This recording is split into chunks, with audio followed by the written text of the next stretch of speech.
ठीक है, तो ये हम लोग तब यूज़ करते हैं जब हम लोग ये चाहते हैं कि हमारे पास सर्किट के अंदर किसी इंडक्टिव या कैपेसिटिव इफेक्ट को कैंसिल आउट कर सकें। ठीक है, अभी नेक्स्ट हम इसी की प्रॉब्लम्स देखेंगे। ठीक है, तो प्रॉब्लम हमारे पास फर्स्ट पेज 73 पे 73 ऑनवर्ड्स हम लोग देख रहे हैं। तो मैं यहाँ लिख देता हूँ पेज 73 पे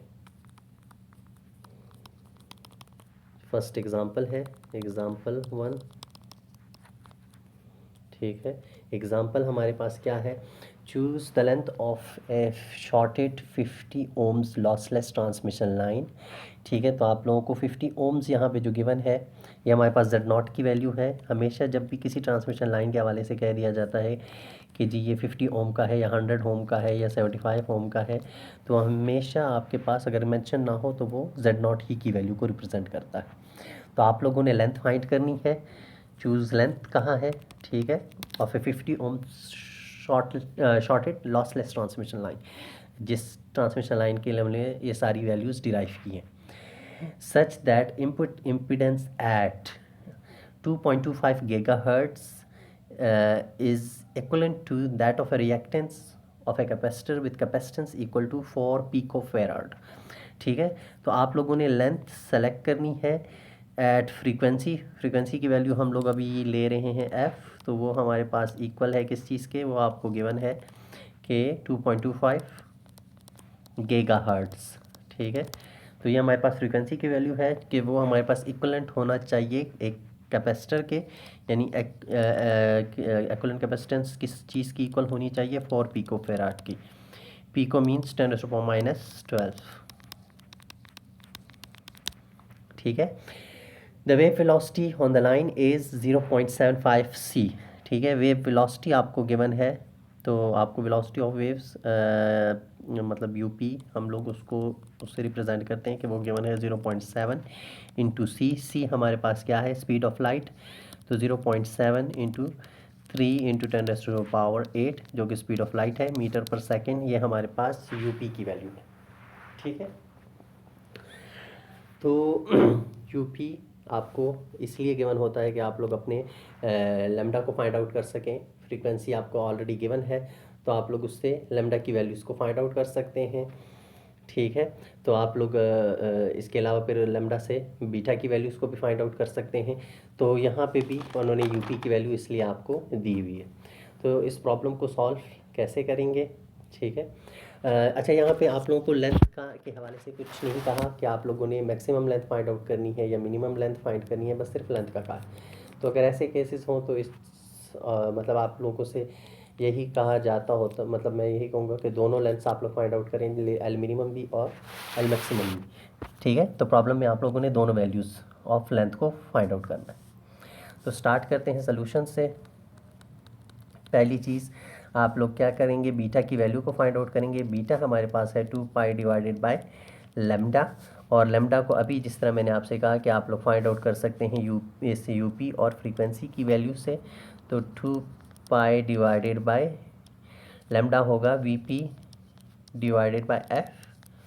ठीक है, और इसी को हम लोग लिख सकते हैं 2 डिवाइडेड बाय 0.75 इंटू 3 इंटू 10⁻10, ये हमारे पास यूपी की वैल्यू थी, और उसको आप लोगों ने डिवाइड करना है मज़ीद विथ फ्रीक्वेंसी जो कि आपको गिवन है 2.25 गीगाहर्ट्ज़।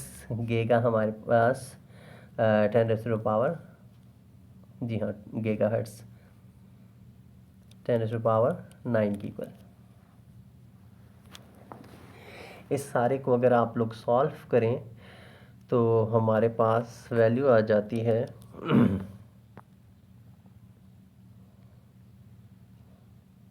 62.8।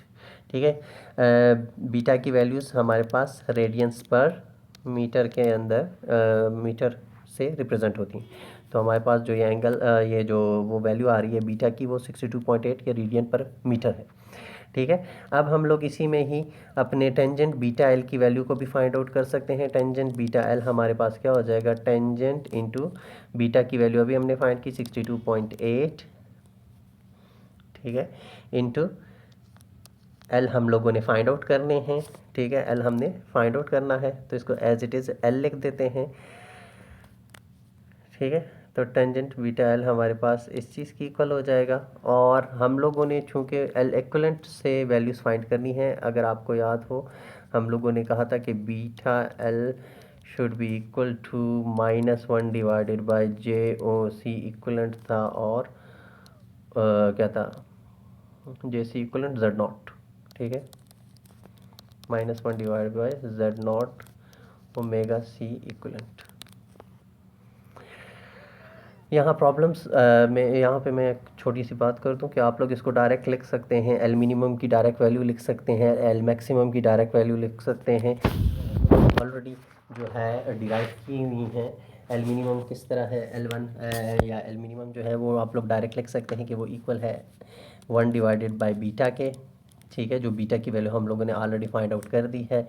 इसी तरह pi minus tangent inverse 1 divided by omega Z naught C equivalent, ठीक है।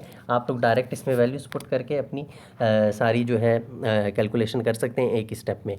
ये जो ऊपर मैं करने जा रहा था, ये आपके नोट्स में इसको उन्होंने फॉलो किया है, एक एक स्टेप उन्होंने अलग अलग फाइंड आउट किया है, तो वो प्रोसेस थोड़ा सा टाइम कंज्यूमिंग है। हम लोग क्या करते हैं, इस शॉर्टकट मेथड से इसको सॉल्व करते हैं कि एल मिनिमम हमारे पास, ठीक है, वो इस चीज़ की इक्वल है, तो हम लोग यहाँ एल मिनिमम को ले लेते हैं कि वो इक्वल है 1 डिवाइडेड बाय बीटा की वैल्यू हम लोगों ने फाइंड की 62.8, ठीक है।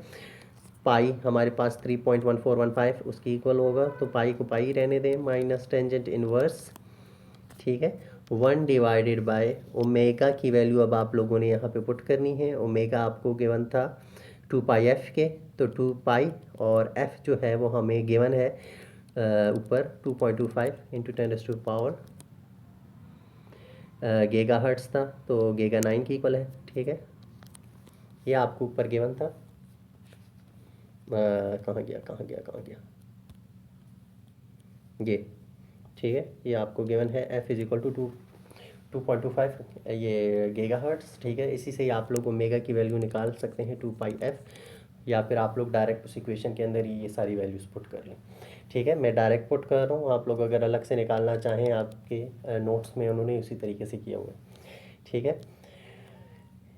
तो आप लोग एक दफ़ा जब बीटा की वैल्यू ले लें, इस स्टेप को करने की ज़रूरत नहीं है, ऐसे ही टाइम कंज्यूमिंग हो जाएगा। आप लोग क्या करें, डायरेक्ट एल मिनिमम की तरफ आएँ, उसकी वैल्यू हमारे पास इस चीज़ की इक्वल है, फार्मूला हम ऑलरेडी डिराइव कर चुके हैं, उसी में हम लोगों ने बीटा की वैल्यू पुट की, पाई 3.1415 उसकी इक्वल होता है, टेंजेंट इनवर्स को एज इट इज़ रहने दें, ओमेगा को हम लोगों ने 2 पाई एफ के तौर पे लिख दिया है, जेड नॉट हमें गिवन था 50 ओम्स, ठीक है, तो आप लोगों ने 50 ओम्स वोल्ट ले लिया, और एल इक्वलेंट की वैल्यू जो है वो हमारे पास क्या थी, वो मैं भूल गया हूँ, 4 पिको फेराड, ठीक है। तो 4 पिको फेराड भी आप लोग यहाँ पे डायरेक्ट लिख दें, ठीक है। तो 4 पिको है 10⁻⁻12 फेराड, ठीक है। अब आप लोग कैलकुलेटर की मदद से डायरेक्ट इस पूरी इक्वेशन को सॉल्व कर सकते हैं। जब आप सॉल्व करेंगे तो एल मिनिमम की वैल्यू आपके पास आ जाती है 0.0446, ठीक है। यूनिट उसका मीटर होगा ऑफ कोर्स, ठीक है, या इसको आप लोग सेंटीमीटर में कन्वर्ट कर सकते हैं ताकि ज़्यादा रीडेबल हो, तो 4.46 सेंटीमीटर, ठीक है। तो ये हमारे पास एल मिनिमम की वैल्यू आ जाती है। इस मेथड में को फॉलो करने में आसानी ये होती है कि आपका सारी वैल्यूज़ जो है वो एक ही जगह पे हम लोग डाल के एक ही दफ़ा कैलकुलेटर को यूज़ करके, ठीक है, जल्दी से सॉल्व कर लेते हैं। अगर आप लोग दूसरे मेथड से करें जो उन्होंने नोट्स में दिया है, तो उसमें ज़रा टाइम ज़्यादा लगेगा एक एक स्टेप कर अलग अलग करने से, ठीक है। एल मिनिमम आपने फाइंड कर दिया, सिमिलरली एल मैक्सिमम क्या हो जाएगा, वो हमारे पास इक्वल था 1 डिवाइडेड बाई बीटा 2 पाई, ठीक है, और साथ में हमारे पास बकिया जो भी वो वैल्यू थी, ठीक है, minus tangent inverse 1 divided by omega C equivalent Z naught, ठीक है।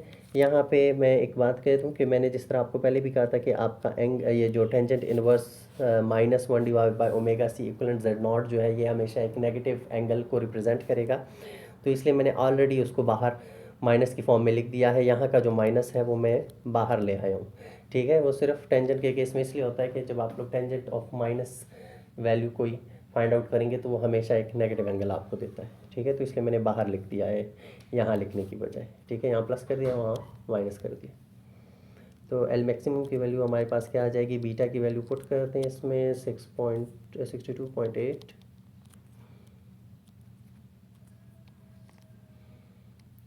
पाई जो है या 2 पाई जो है उसको 2 पाई ही रहने दें, plus sorry minus tangent inverse 1 divided by omega है 2 पाई एफ, 2.2 इंटू 2 GHz। सी इक्वलेंट हमारे पास था 4 पिकोफैराड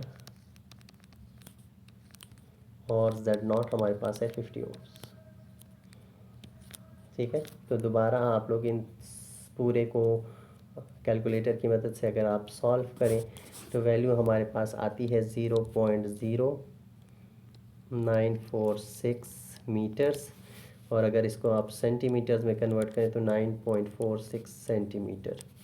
तो ये हमारे पास एल मैक्सिमम की वैल्यू आ जाती है, ठीक है। तो ये हमारे पास वही वो जो हम लोगों ने कहा था कि जी 2 पाई की जो वो है एंगल की पूरी जो रेंज है उसके अंदर हमारे पास 2 लेंथ्स आते हैं, एक एल मिनिमम आता है और एक एल मैक्सिमम आता है। तो ये हमारे पास एल मिनिमम है और ये दूसरा हमारे पास एल मैक्सिमम की वैल्यू आ गई है।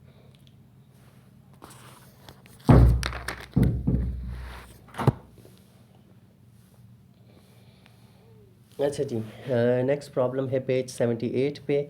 इसमें भी आपसे यही शॉर्टेस्ट लेंथ मांगी गई है, लेकिन आपसे कहा गया है, अच्छा जी, of shortest circuit line of -35 ohms. J की वैल्यू उन्होंने जो दी है वो -35 ओम्स है, ठीक है। बाकी आपसे शॉर्टेस्ट लेंथ ही मांगी गई है पेज 78 पे। दूसरा प्रॉब्लम है, इसको आप लोग खुद करें, ठीक है। -J35 उन्होंने आपको वैल्यू दी है कि इस रिएक्टिव कंपोनेंट की वैल्यू को आप लोगों ने कितने लेंथ से अटेन करना है, ठीक है। तो ये सिर्फ इसमें एक चीज़ है कि आपके पास -J35 दिया है, दिस मीन्स कि आपका जो लोड है या जो आप ट्रांसमिशन लाइन को जो है एज अ कैपेसिटर यूज़ करना चाहते हैं। इस एक पॉइंट के अलावा आपका इस प्रॉब्लम में और कोई भी चीज़ डिफरेंट नहीं है, तो इजी प्रॉब्लम है। और इसमें आपको इवन ये भी कहा गया है कि लेंथ आपके पास शॉर्टेस्ट होनी चाहिए, यानी एल मिनिमम आपने सिर्फ फाइंड करना है, एल मैक्सिमम को फाइंड करने की ज़रूरत नहीं है। इसी तरह Z0 की वैल्यू उन्होंने दी हुई है 50 ओम्स और कैरेक्टरिस्टिक इम्पीडेंस भी आपको गिवन है, ठीक है। तो सारी वैल्यूज़ आपको यहाँ पे गिवन है। अच्छा, यहाँ पे जो है एल इक्वलेंट, सॉरी, ये जो मैंने आपको कहा कि ये सी इक्वलेंट को रिप्रेजेंट कर रहा है, चूँकि ये -J35 है तो ये एक्स सी इक्वलेंट को एक्चुअली रिप्रेजेंट करता है। एक्स सी इक्वलेंट मीन्स कि आपके पास वो जो हम लोग कहते हैं कि जेड इन शॉर्ट सर्किट, ठीक है। तो हमारे पास होता है 1 divided by J omega C equivalent. तो ये आपको इस पूरे की उन्होंने वैल्यू दी हुई है कि वो हमारे पास इक्वल है -J35 की, ठीक है। तो आप लोग इसमें से फिर मतलब सी इक्वलेंट की वैल्यू को अलग से फाइंड आउट करें ना करें ये आपकी अपनी मर्ज़ी है, ठीक है। आपका प्रॉब्लम फिर भी इससे सॉल्व हो जाएगा। पेज 78 पे ये सॉल्व है, आप लोग इसको प्रैक्टिस के लिए चेक कर सकते हैं, ठीक है। इसके बाद जो है हमारे पास नेक्स्ट प्रॉब्लम है वो है पेज 81 पे, ठीक है। तो हम लोग उस प्रॉब्लम को स्टडी करने की कोशिश करते हैं कि उसमें क्या कहा गया है। उसमें आपसे कहा गया है कि find Z0 and beta of a 57 centimetre long transmission line whose input impedance was measured as Z in short circuit की वैल्यू दी ही है when terminated with a short circuit, वो हमारे पास है 40.42 ओम्स जे के साथ, ठीक है। और फिर एक ओपन सर्किट वैल्यू दी हुई है -J121.24 when terminated in an open circuit, ठीक है। From other measurement we know that the line is between 3 and 3.25 wavelength long, ठीक है। आप लोगों को यहाँ पे Z0 और बीटा की वैल्यू को फाइंड आउट करना है। ये प्रॉब्लम हम लोग कर लेते हैं पेज 81 का, ठीक है। पेज 81 पे है प्रॉब्लम, ठीक है। उसमें आपसे कहा गया कि फाइंड करें Z0 की वैल्यू को और बीटा की वैल्यू को, अगर आपके पास क्या हो, ट्रांसमिशन लाइन है जिसकी लेंथ है 57 सेंटीमीटर और लॉसलेस ट्रांसमिशन लाइन है, whose input impedance was measured as Z in short circuit, वो आपको दे रहा है कि वो है J40.42 ओम्स। ठीक है, इसी तरह उन्होंने फिर जेड इन ओपन सर्किट की भी वैल्यू दी है कि वो हमारे पास इक्वल है -J121.24 ओम्स। ठीक है, शॉर्ट सर्किट की अलग वैल्यू दी है, ओपन सर्किट की अलग वैल्यू दी है। आपसे जेड नॉट और बीटा मांगा गया है। लेंथ ऑफ ट्रांसमिशन लाइन आपको गिवन है 57 सेंटीमीटर। इसके अलावा जो है उन्होंने ये कहा है कि आपको एक और कैलकुलेशन से ये भी पता चला है that the line is between, ठीक है, कि लेंथ ये जो 57 सेंटीमीटर है ये हमारे पास एग्जिस्ट कर रहा है 3 से 3.25 लैम्डा की रेंज में। ठीक है, 3 लैम्डा से 3.25 लैम्डा की रेंज में। तो हम लोगों ने जितनी भी कैलकुलेशंस की अभी, तो वो हम अमूमन इन टर्म्स ऑफ लैम्डा या इन टर्म्स ऑफ मीटर्स, इन दोनों के कर सकते हैं। ठीक है, तो इन टर्म्स ऑफ लैम्डा भी आपके पास हो सकती हैं, मतलब आप लैम्डा के हवाले से भी कह सकते हैं कि लैम्डा का 0.25 पोर्शन है। ठीक है, इन टर्म तो उससे आप लोग जो है लेंथ की एक ज़्यादा अच्छा अंदाज़ा ले सकते हैं। यहाँ पे ये जो अलग से उन्होंने 3 से 3.25 की रेंज दी है, ये सिर्फ इस चीज़ के लिए है कि आपको पता चले कि आप लोगों ने लेंथ एल मिनिमम लेनी है या एल मैक्सिमम लेनी है। ठीक है, आपको ये नहीं कहा गया कि ये लेंथ एल मिनिमम है या एल मैक्सिमम। तो आप लोगों ने इस रेंज से चेक करना होगा कि जी आया ये जो मैं वैल्यू ले रहा हूँ ये एल मिनिमम की है या एल मैक्सिमम की है। तो ये चीज़ इसमें थोड़ी सी डिफरेंट है, इसलिए मैं इसको यहाँ पे डिस्कस करना चाह रहा हूँ। दूसरी चीज़ ये है कि हमारे पास उन्होंने शॉर्ट सर्किट की वैल्यू दी है, ओपन सर्किट की भी वैल्यू दी है, और आपसे कहा गया है कि जेड नॉट की वैल्यू फाइंड करें। तो इसके लिए हम लोगों ने एक छोटा सा प्रूफ किया था कि जेड नॉट हमारे पास इक्वल है under the root Z in short circuit into Z in open circuit. ठीक है, तो यहाँ पे हम लोग उन्हीं को यही वैल्यूज़ जो है वो यहाँ पे पुट कर देते हैं।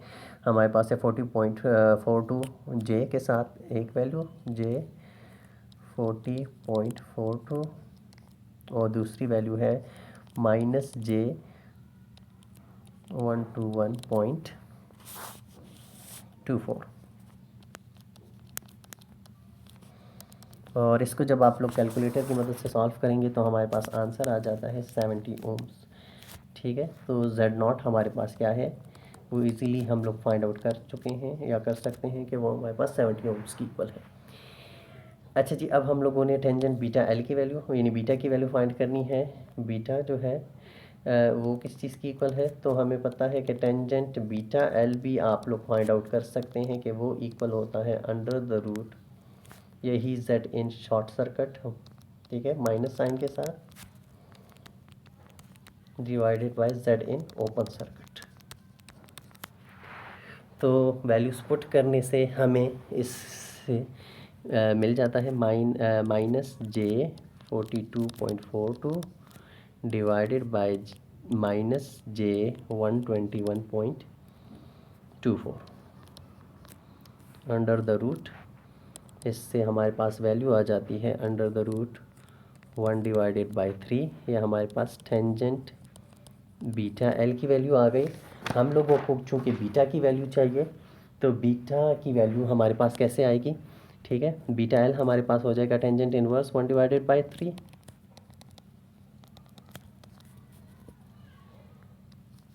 Under root 1/3। तो ये हमारे पास इक्वल आता है तकरीबन π/6 के, यानी कैलकुलेटर से इसको सॉल्व करें तो आपके पास इक्वल आता है π/6। तो बीटा एल मेरे पास इक्वल है π/6 के। ठीक है, अब आप लोगों ने जो है इसमें से चेक करना है कि मेरा जो π/6 एंगल है आया ये फर्स्ट क्वाड्रेंट में है, सेकंड क्वाड्रेंट में है, थर्ड क्वाड्रेंट में है या फोर्थ क्वाड्रेंट में है। वो आप लोगों ने किसकी मदद से करना है, वो आप लोगों ने करना है उस रेंज की मदद से जो आपको गिवन था कि आपका जो है लेंथ वो लाई कर रहा है 3 लैम्डा से 3.25 लैम्डा की रेंज में। ठीक है, तो 3 लैम्डा हमारे पास क्या है, मिनिमम वैल्यू ऑफ लैम्डा को रिप्रेजेंट कर रहा है। 3.25 लैम्डा जो है ये हमारे पास मैक्सिमम वैल्यू ऑफ लेंथ को रिप्रेजेंट कर रहा है। ठीक है, तो बीटा एल हमारे पास इक्वल है किस चीज़ के, π/6 के। ठीक है, और वो हम लोग कह रहे हैं कि इक्वल है बीटा एल। बीटा हमारे पास है 2π डिवाइडेड बाय लैम्डा। एल जो है अगर मैं उसकी मिनिमम वैल्यू पुट कर दूँ 3 लैम्डा, ठीक है, तो उसके हवाले से हमारे पास क्या वैल्यू आएगी, कैंसिल आउट करते हैं तो 3 2 ज़ा 6, 6π हमारे पास बीटा एल की वैल्यू आती है जब आप लोग मिनिमम वैल्यू पुट करें। इसी तरह बीटा एल की value 2π beta divided by lambda. ठीक है, ये बीटा की वैल्यू आ गई, और 3.25 हम लोग पुट कर रहे हैं lambda. Maximum value lambda lambda cancel out कर लें तो इससे हमारे पास आ जाता है 13π डिवाइडेड बाय 2 रेडियंस। तो ये वो वैल्यूज़ हैं कि जो आपके पास बीटा एल इस रेंज में लाई करना चाहिए, मतलब वो होना चाहिए 6π से 13π/2 की रेंज में। ठीक है, और आपके पास जो वैल्यू आ रही है वो है π/6। ठीक है, π/6 को अगर आप डिग्रीज में कन्वर्ट कर देते हैं तो ये हमारे पास इक्वल होता है 30 डिग्री के। ठीक है, तो ये 30 डिग्री हमारे पास एक्चुअली क्या था, जो प्रीवियस डिस्कशन हम लोगों ने की थी वहाँ हम लोगों ने एक इक्वेशन डिराइव की थी। ठीक है, कि अगर आप लोग मतलब कभी हम लोग कहते थे कि जी हमारे पास जो एंगल आ जाए फर्स्ट क्वाड्रेंट में, अगर आप उसको देखें तो वो 30 डिग्री की इक्वल ही होगा। सेकंड और क्वाड्रेंट में अगर आप उसको देखेंगे तो वो हमारे पास 180 डिग्री माइनस 30 डिग्री की इक्वल होगा। थर्ड क्वाड्रेंट में देखेंगे तो 180 डिग्री प्लस 30 डिग्री की रेंज में होगा। और फोर्थ क्वाड्रेंट में अगर आप देखेंगे तो 360 डिग्री माइनस 30 डिग्री। आप लोगों ने इस तरीके से उस एंगल को फाइंड आउट करना है। तो यहाँ हम लोगों ने देखना है कि हमारे केस में क्या होता है। ठीक है, हमारी जो एंगल है वो है 6π से 13π/2 की रेंज में। तो अगर मैं यहाँ पे वही क्वाड्रेंट्स ड्रॉ करूँ, first quadrant, second, third and fourth. ठीक है, तो 6π हमारे पास एक्चुअली क्या होता है, 2π हमारे पास कंप्लीट रोटेशन को शो करता है, तो ये 2π डिग्री हो गया। इसी तरह अगर मैं दूसरी दफ़ा इसको कम्प्लीटली रोटेट करता हूँ तो ये मेरे पास 4π हो गया। तीसरी दफ़ा मैं इसको कम्प्लीटली रोटेट करूँ तो तब मेरे पास ये आ जाता है 6π। तो 6π एक्चुअली आपके पास 0 डिग्री ही को रिप्रेजेंट कर रहा है। ठीक है, लेकिन उससे मतलब ये है कि आप लोगों ने 3 दफ़ा जो है वो पूरे चक्कर काटे हुए हैं अपने क्वाड्रेंट्स के। ठीक है, फिर आप पहुँचे हैं इस पॉइंट पे। इसी तरह जब आप लोग 13π/2 करेंगे तो ये आपके पास एक्चुअली होता है 12 डिवाइडेड बाई 2 हमारे पास इक्वल होता है 6 के। 13 डिवाइड बाई 2 मीन्स कि आप लोगों ने 12 डिवाइड बाई 12π डिवाइड बाई 2 को ऐड किया है π/2 के साथ। π/2 90 डिग्री का ये इक्वल होता है, तो मीन्स कि आपने 6π से मज़ीद जाना है 90 डिग्री। तो ये हमारे पास जो पॉइंट है ये है 13π डिवाइडेड बाई 2 का। मीन्स कि आपका जो एंगल है वो फर्स्ट क्वाड्रेंट के अंदर ही लाई करता है। तो आप लोगों ने एंगल की जो वैल्यू लेनी है वो यही ओरिजिनल वैल्यू लेनी है। ठीक है, या आप लोग ये कर सकते हैं कि ठीक है, आप लोगों ने इसकी ये जो एंगल की वैल्यू लेनी है वो यही π/6 लेनी है। और आप लोग उसको कैसे फाइंड आउट करेंगे, ठीक है, 6π के साथ आप लोगों ने 30 डिग्री को ऐड अप कर देना है। ठीक है, तो हमारे पास जो बीटा एल की वैल्यू अब आप लोगों ने लेनी है वो क्या होनी चाहिए, π/6 प्लस 6π, और इससे हमारे पास आंसर आ जाता है 19.36 रेडियंस। ठीक है, ये 6π मैंने ऐड क्यों किया है, सिर्फ इस चीज़ को शो करने के लिए कि एक्चुअली हमारा ट्रांसमिशन लाइन जो है, ठीक है, हर 2π के अंदर 2 दफ़ा अपनी तमाम वैल्यूज़ को रिपीट कर रहा है। यानी कि पहले 90 डिग्रीज़ में फॉर एग्ज़ाम्पल अगर हम शॉर्ट सर्किट को ले लें तो वो एक्ट करता है as an inductor. Next 90 degree पे वो करता है कैपेसिटर, फिर करता है इंडक्टर, फिर करता है कैपेसिटर। तो ये हमने 2π यानी 360 डिग्रीज़ का की लेंथ के एंगल को जो है कंसिडर किया है। ठीक है, फिर जब आप लोग यहाँ पे ख़त्म नहीं हो जाती बात, फिर आप लोग मज़ीद जब 2π का नेक्स्ट जो चक्कर है वो काटेंगे तो वो आपको मज़ीद इस तरीके से 4 different inductive capacitive inductive capacitive behaviour देगा। फिर जब आप मज़ीद 2 पाई का मज़ीद डिस्टेंस लेंगे, ठीक है, एंगल के हवाले से, तो वो आपको मज़ीद दोबारा यही चीज़ें रिपीट करके देगा। अगर आप लोग यहाँ पे वैल्यू पुट कर देते π/6 यानी 30 डिग्री, तो वो आपको जो लेंथ प्रोवाइड करता वो ये वाली लेंथ होती, इस पॉइंट से ये इस पॉइंट तक, ठीक है। जबकि हमारे केस में जो एंगल आ रहा है वो इस लेंथ के लिए नहीं आ रहा, बल्कि वो 6π के बाद कहीं जाके आएगा वो लेंथ, ठीक है। मीन्स कि आपने जो ट्रांसमिशन लाइन बिछाई है 57 सेंटीमीटर की, तो 57 सेंटीमीटर इतनी लंबी ट्रांसमिशन लाइन है। उस ट्रांसमिशन लाइन के लिए जब आप बीटा की वैल्यू फाइंड करेंगे तो वो एक बड़ी वैल्यू आएगी। और अगर आप लोग डायरेक्ट π/6 वैल्यू पुट कर दें तो वो आपको बीटा की वैल्यू इस पॉइंट पे देगा, ठीक है, कि इस पॉइंट के हवाले से हमारे पास बीटा की ये वैल्यू आ रही है, ठीक है। तो अभी हम लोग अगर 6π को ऐड करने के बाद देखते हैं तो हमारे पास जो है वो रेडियंस की ये वैल्यू आती है।